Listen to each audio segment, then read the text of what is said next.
Dan, we have quite a bespoke process at With called CLIck.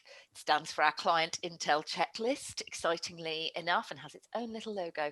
But effectively what it is a process that really collaboratively works with clients to identify 5 key pillars. So objectives, audience, strategy, story, and measurement. And actually, the full CLIck process, depending on how much information a client's already sitting on or not, can take anywhere between 4 and 6 weeks to deliver with clients. And it's something that we are thick in the middle of at the moment with a lot of different client businesses as they kind of recalibrate for 2021. And I think it's quite important to say that it is a 4 to 6 week process, because I think sometimes, particularly when organizations have RFPs or are looking for a competitive pitch process, it happens, it's set a kind of process where this strategy happens in isolation, in vacuums, and it happens very quickly. And of course, that's a necessary approach in that situation. But actually, where we're working together with clients and we work on this collaboratively, it's actually a really important part of the process to spend that time getting it right. And what we see at the end is the time that we put in up front pays dividends for the output that comes out at the end, whether it's accurate messaging for the coverage that you want to see quickly, or whether it's massively turning the dial on engagement because you've really taken the time to understand your audience.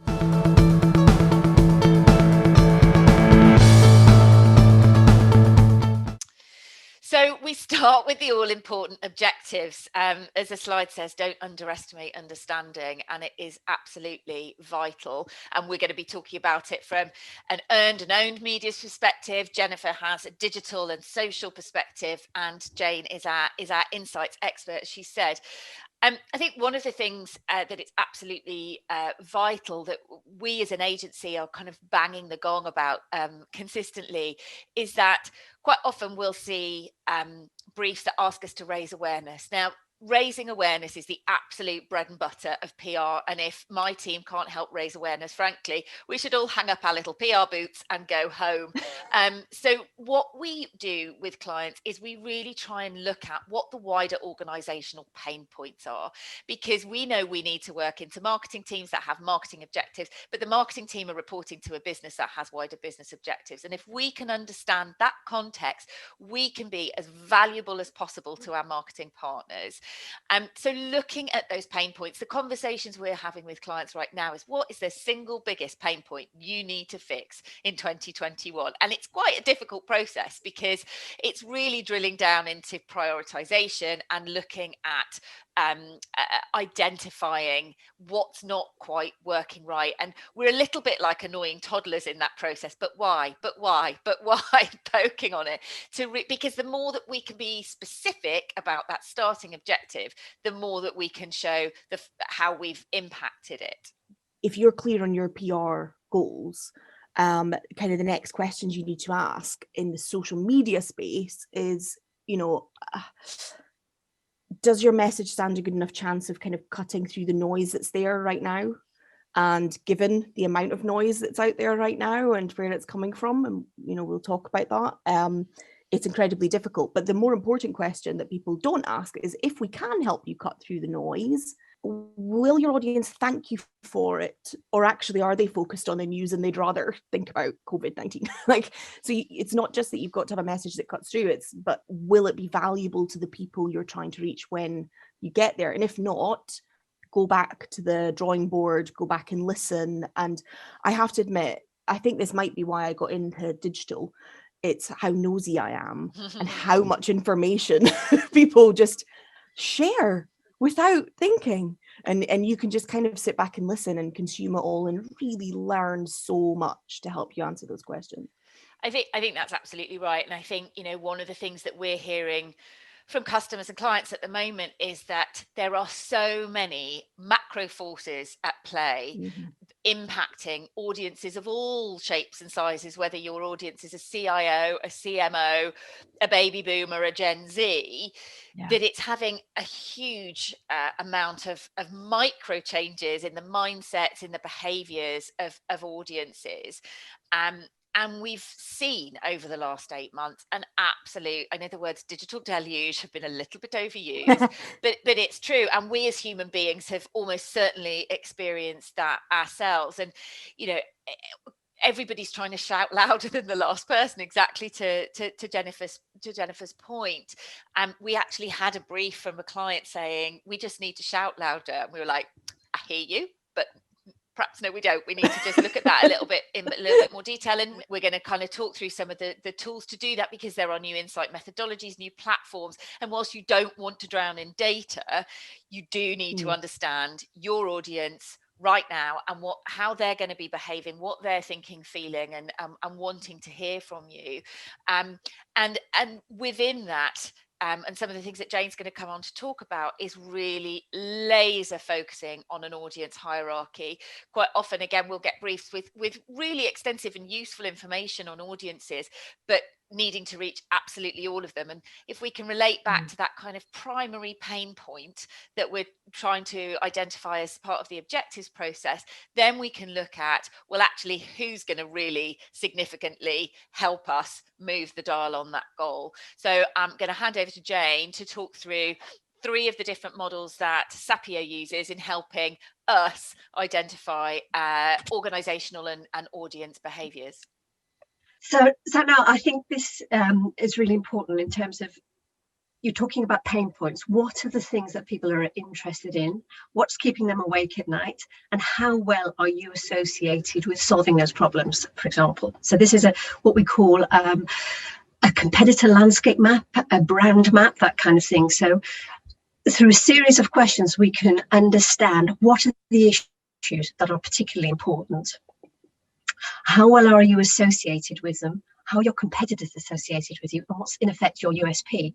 So you can see on this particular example here, we ended up reviewing the market to find that there are almost like 3 different sets of grouping. And if you're trying to get your client into a different space to talk about something completely different away from a key competitor, then you kind of know where they're sat and where you're sat and where you might want to change the dial.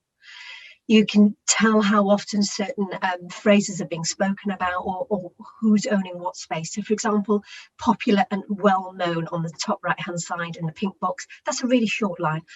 That's not a particular differentiator. You don't necessarily want to put yourself out as being that.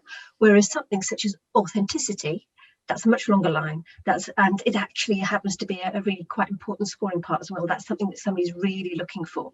So if your brand hates, you're thinking absolutely fantastic. I'm close to a line that not many people are speaking about, that's really important to the person. And then overlaying it with another question about consideration of the brand. So there's one thing knowing about their pain points, but and who's associated with what, but of that brand, who's more, what's the likely chance of that being bought in the future, for example. And there's a nice big halo effect around H, whereas on G there isn't. So if you're owning that company H, you're sitting in a great position, whereas G is not too bad, but nobody knows of your name. So this is where the shouting louder part perhaps, but you can work out what you want to do. So yeah, this is something that you can track over time. You don't need to do it every month. It wouldn't be sensitive enough for that, but it does take the context of what the competitors are doing, as well as your own brand, as well as testing your own hypotheses. So it's the sort of thing that you maybe want to do once a year to give that kind of health check, because yeah, the market changes, context changes, and so forth. And this is another little one we've got in terms of maturity. So what does good look like?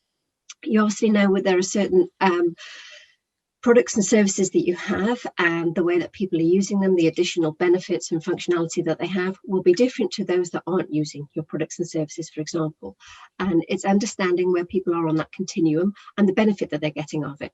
And so this example, we were able to see that those that were working with entry-level type of tools had less of a positive perception of their IT department, whereas those that were working with more sophisticated, more mature behaviors, more mature tools and solutions were in a better position in terms of team perception. So it's a great way of trying to understand the impact of what you're doing and how it impacts the perception of the team, productivity, general impact that you have as a result of being mature in your use. And that's a great way of seeing what good looks like. And the next one. Now, this is sort of looking at the audience in a slightly different way.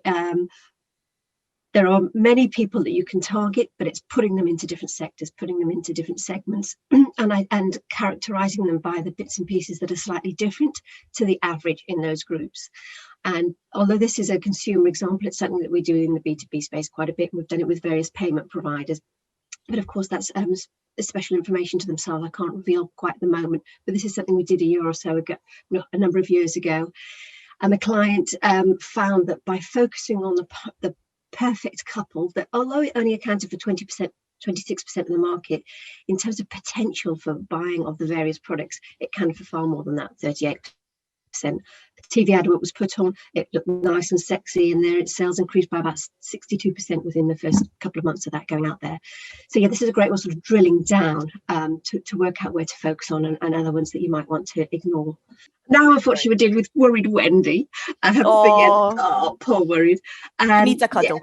Yeah, she does, doesn't she? Yeah, again, this is a financial products example. So we were looking again at people, so you can collect standard demographics, so your typical age, gender, household income, the kind of things that you would look to your database to sort of target things that you pull off, but also to understand their behaviours and drivers. So then you can change your messaging accordingly to sort of pull upon those levers, such as emphasizing the anxiety and maybe offering a solution for those kind of things. So this would be an example where before you can map out which segments maybe your low-hanging fruit, where to look at in the first instance, and then deep diving into those individuals or the group of individuals and the characteristics that make them different to the next pot, and then start talking to them as if they were an individual and pulling your campaigns around those. Exactly. And that's work that we've been doing with clients to really understand their personas and really understand subgroups within groups and behaviors within groups and differentiators, as Jane says, because for a lot of our clients the audiences are quite specific, are quite niche,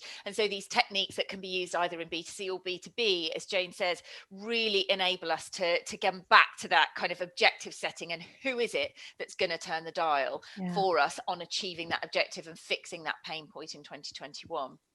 I think it's also having the confidence to drill down, because I don't know how many times I've had the conversation with people to get more specific about who they want to reach. And especially I think in 2020, when everyone's got so many question marks over so many different things, it's the kind of knee jerk is to go, no, we need to target more people. And that's why I love those slides so much, Jane, because it goes back to, actually, I know this looks like a small part of the market, but it's going to take less effort to convert these people over here, and then we can talk about moving on. Absolutely. And we do a number of different things with, these are kind of external models, but we've worked with Jane and with Jennifer to help us use access to audiences through social media, through customer surveys. There's such a lot that can be done with existing assets as well. But I think just the piece that we're pushing at the moment is it does need to be done, because all of the assumptions we might have held for the last 10 years almost on audiences have changed. And we know our own behavior has changed in the last 8 months. We're part of this huge change, really. So it is about kind of making sure that even if you think you know your audience and it's a very specific niche audience, looking at some of these tools can really help be accurate and wipe out those assumptions. Everyone's trying to find the answer to what's happening, whether it be for COVID, elections, mass global protests, and there's so many things that people are trying to work through, and there's a lot of public working through those very, very big things happening, particularly on social media. And I think unless you're a business that really aligns with one of those big social topics, and there's something that you can do that's authentic, on social that aligns with those, great, then you're kind of going with the wave of the news, but you have to be very, very careful, obviously, so that you don't look like you're taking advantage. But the other side of that is that, people are looking for distractions as well. Like, we're looking for, even the most kind of conservative industries have become more casual just by the nature of people working from home. Like my brother-in-law, partner in a law firm, never left the house without a suit on, hates casual Friday with a burning passion. But now, obviously, he would look ridiculous if he sat in his home office in a suit. And that seems like a small thing, but actually it's pushing culture and it's changing the kind of, how people are acting and interacting with things. And it's opening up more types of content, like podcasts, which were already hugely popular. Now it's much easier to switch on a podcast while you're working because you don't have all your colleagues around you to annoy. So there's just so many more opportunities. But much as I like to get excited about those things, as you can tell, I already have a lot of plans just from saying those words. You have to come back and think, but why, like the annoying toddler, why do I want to cut through that noise? And are we in a position to do that and then deal with the conversation that happens afterwards? Because just as much as people are talking about these really big topics, there are more and more knee-jerk reactions to the wording of things and how you're approaching your message. So if you cut through the noise, which, as we'll go on to, there absolutely are ways of doing that, you just have to be very confident that you're doing it for the right reasons and that you can reach people. Yeah, absolutely. Otherwise, as a phrase Jennifer likes to use, you're kind of shouting into the void. And some of we run with Sapio a quarterly business content index, and we found in August that people were reporting that they'd seen an increase in their social media following, but then they equally didn't know who it was that was following them. But we've also seen in the subsequent index, the people are saying, why is nobody liking my post? Nobody's engaging. So they got that initial, there was a general, everyone went to social media, but then there's a lot lower engagement because this digital deluge that I'm sure everybody's read about. Again, in our business content index, we found that in the financial services space, senior business decision makers were spending just 3 to 4 hours maximum, so some of them quite a lot less, a week reading or watching business related content, which means there's a huge amount of competition for eyeballs. We also know that trade publications, vertical publications are really struggling to survive.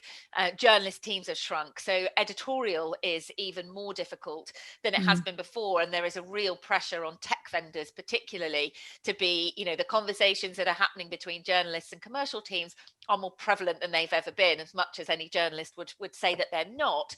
That connection between editorial and commercial is ever closer. So really, whilst we totally appreciate that companies have key things that they need to announce and key things that they need to communicate. What we try and do is build campaign thinking around that and actually build that story into something that has multiple touch points, delivers on those key messages and pieces that need to go out, but actually does things in a way that's a little bit different. For instance, we're helping a company launch using an escape room mechanism at the moment, because it's one of the things that we've seen through our insights that is really engaging people in a way that isn't just about having a 400-word op-ed. So really, in appropriate, tested environments, doing things just a little bit differently. Influencers, super important. We're very passionate about them, whether macro or micro. And often people think, influencers are 20-year-old makeup experts, and really they sit in every single vertical. We've worked with construction influencers, we've worked with financial influencers. It's about that research, the listening piece that we talked about up front, and the identification of who is most relevant to your audience. But they can be hugely useful in B2B and so frequently overlooked. They can have as much value as a B2C campaign.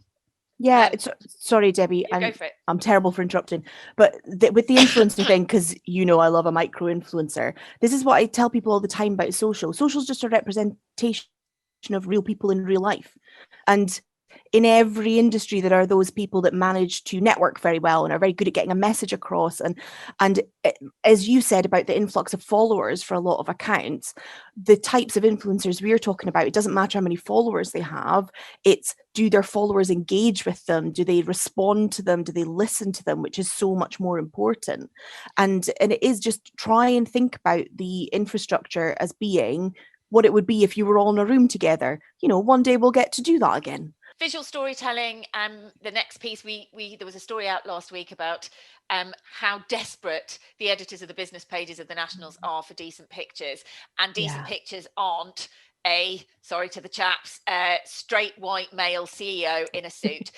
They are looking for engaging images and are really crying out for that. We work with infographic artists, graphic artists who tell stories. Video we saw from our business content index is really on the up. And in fact, we were quite surprised that the data showed that the appetite for creative content, even in the financial services sector, so a report presented as a graphic novel, for example, is now equally as popular as a data-led white paper. So there really is a shift in the appetite there.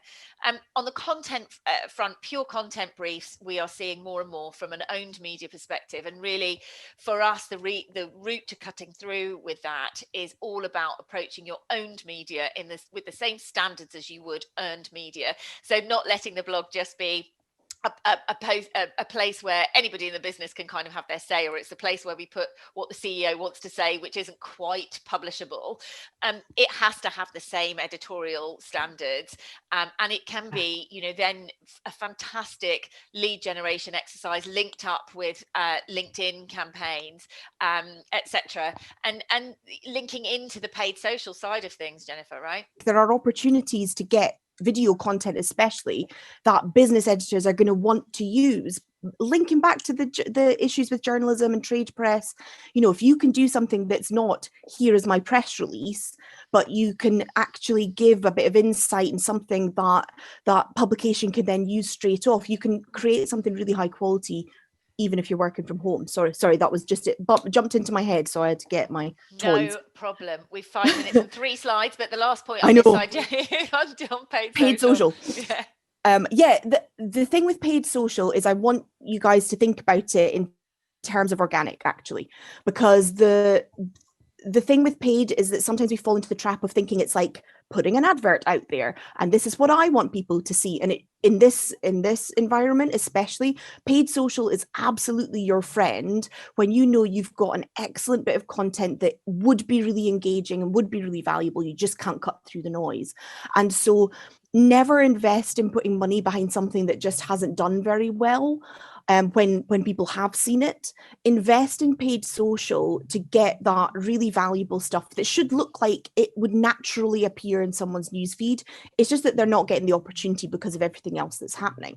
And because of all the terrifying information that social networks have about us, it's incredibly easy to really super target. That's why, like, when Jane goes through her slides, every time I sit and think, what are the categories on Facebook that I can target by, like, what indicates that need and that aspect of character that we're talking about, that we've identified? Like, how can I then use this ad platform to put my content in front of those people? And you can design a survey to pick up on those properties specifically. Yes. As long as you know there's certain ones that you want to target, put them in there and test them. Oh, the power, Jane, the power. It's terrifying and wonderful. But yeah, I'm ex-Guardian, not a journalist. But the conversations I used to have with editorial all the time about sponsored stuff that we would do is, it's got to still have value editorially. We're not allowed to do it no matter how much money a sponsor has. The readership are not interested. And I think you should take that same mindset into your paid social. Absolutely. And I think, we're seeing quite a few things that audiences aren't interested in at the moment, and looking at, we're going to be doing a piece of research around some of the content that doesn't work on LinkedIn specifically. So for example, explainer videos, everyone's taken what would sit on their owned media and put it out through some of their social channels. And if they're not done with those editorial standards, if it is just something that's reasonably self-serving, we can see across channels that that's just not getting the engagement. And having that kind of lens of the editorial standards for owned media activity is absolutely vital. Red for YouTube, blue for Facebook, purple for both. That's why it looks so angry. But yeah, this is just an example of, like, you can do loads of analysis. There's lots of data out there. And as you can tell, I love a bit of data, I love a spreadsheet, love a formula. However, this slide actually represents something that was a really big campaign that I worked on, or tried to nudge, if you like. And because there hadn't been that decision making done in the beginning, it was done with a very kind of, we need to get this out there head on. we couldn't actually use this data afterwards because we couldn't confirm or guarantee that the behavior was based on what we thought it was based on, because there were far too many variables introduced throughout the process. And that's why when it comes to measurement, when it comes to deciding what you want to measure and what's successful, and I know it sounds dead wanky, but what does success look like? It's an important thought to have in your head, because there are so many numbers out there. And it's really important to look at the numbers and decide, what does this represent in terms of human behavior? And is that human behavior what we're trying to influence, what we're trying to get people to do? So you need to decide that in the beginning, and then identify the metrics that can help you measure whether that's happening. And spoiler alert, sometimes that's offline. There are lots of tools out there that can help you with monitoring, with measuring. I've named some big recognizable ones here. There are literally hundreds of monitoring tools out there for different platforms on social media, but none of them will help you if you haven't made those decisions for yourself first, because they will just overload you with information. So Moz I've highlighted in terms of kind of search engine optimization and understanding the things that people are looking for, and that's really important. Feedly I've included because it helps you to just monitor the other content you're up against, whether it be in B2B media, specific trade media, or larger, more national media. TweetDeck specifically for Twitter to keep an eye on what conversations are happening. But again, if you don't know the hashtags that your target community are using, it's really difficult to monitor them. So you've got to know enough about your audience to use tools like TweetDeck and Keyhole, which is the last logo there. They won't help you unless you've done your homework first. And it's very similar, Sorry. you know, with earned media. You know, we should only be measuring what we know is impacting the fixing of that pain point that we've identified right up front. We in-house have a tool called TrendKite. It's industry leading media analysis software, and it gathers information from the entire global media universe. And we can use that to look at share of voice, message penetration. We can plug in Google Analytics, we can plug in LinkedIn Analytics, so it comes as close to measuring an impact on sales really as we possibly can. It's also really important. One of the things that we kind of bang the gong about is benchmarking. So doing some of the pieces that Jane's talked about, using some of these tools to understand your starting point so that you can benchmark success during the course of 2021. But also, because we've said, you know, it's no time to suck eggs, it is an opportunity to test and learn and try different things out and use new routes to amplification. That actually, if you're doing, if in doubt, test it out. Sorry. If you're doing some of the paid media, for example, that Jennifer's talked about, or even testing paid traditional media options that you might not have done before, then do them quarterly, test and learn and optimize as you go. This is so much more important now than it's ever been before, and really using some of the tools that Jennifer's talked about and the kind of in-house media analysis tools that we have really give you meaningful metrics to be able to report back into the wider business.